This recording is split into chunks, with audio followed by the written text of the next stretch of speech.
She reorganizes the plans you already made.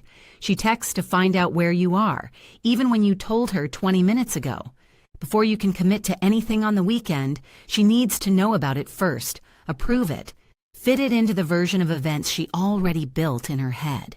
And if you push back on any of it, it gets worse, not better.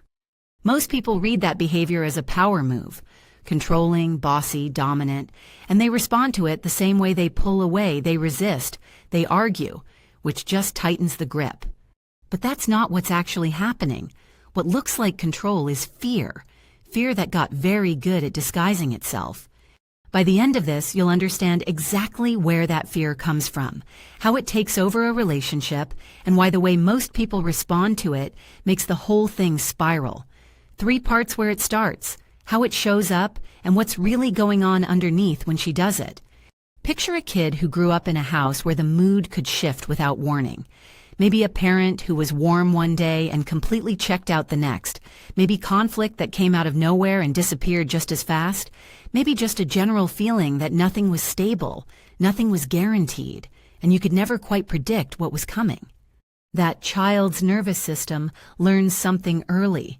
Uncertainty isn't just uncomfortable, it's dangerous.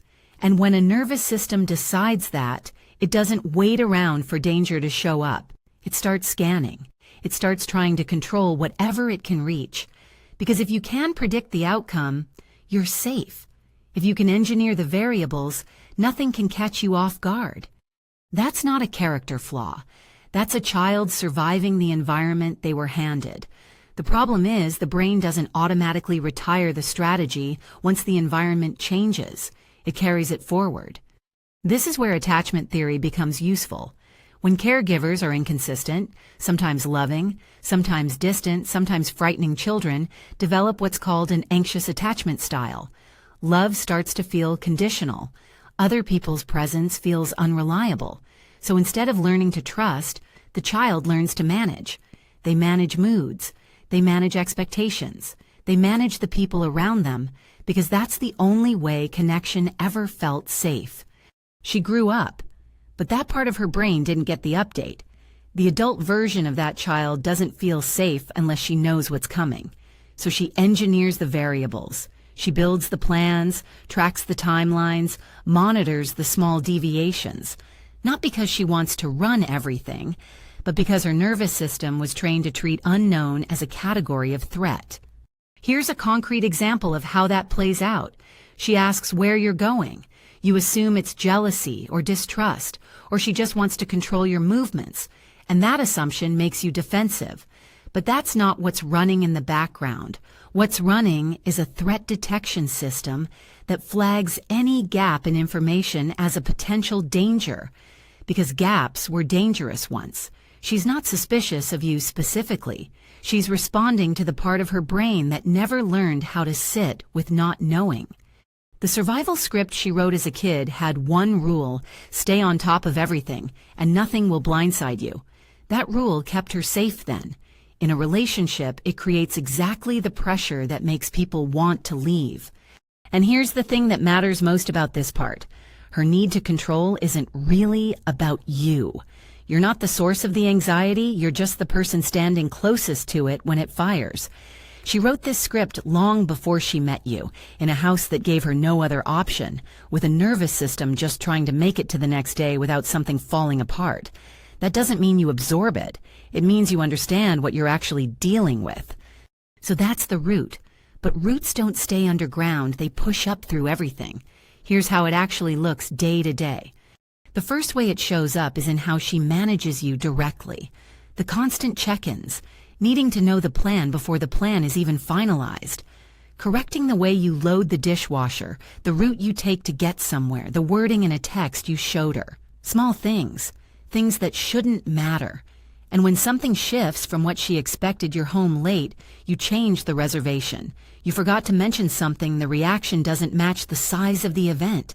It's too sharp, too fast, too intense for what actually happened. That's not her being unreasonable for no reason. Her brain is running a continuous count of all the variables she has visibility on. Every check-in is data.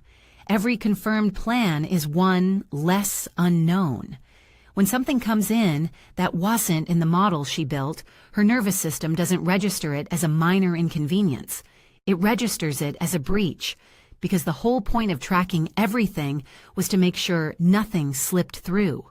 One gap and the system feels compromised. The second face shows up in her social world. She's often the one who organizes the group, the one who knows everyone's schedule, coordinates the plans, positions herself at the center of the network. And she's not just doing this for her partner, she does it with her own friendships too. She becomes the person who holds everything together, because if she's running it, she can see all of it. Nobody can cancel on her if she's the one who called the meeting. Nobody can drift away from the group if she's the one maintaining the connection. Relationships feel safer when she's the architect. If she builds it, she knows how it works. If she's the organizer, she can't be blindsided by it. The control isn't about preventing you from having people in your life. It's about making sure she has a line of sight on every part of the picture, because the picture only feels manageable when she drew it.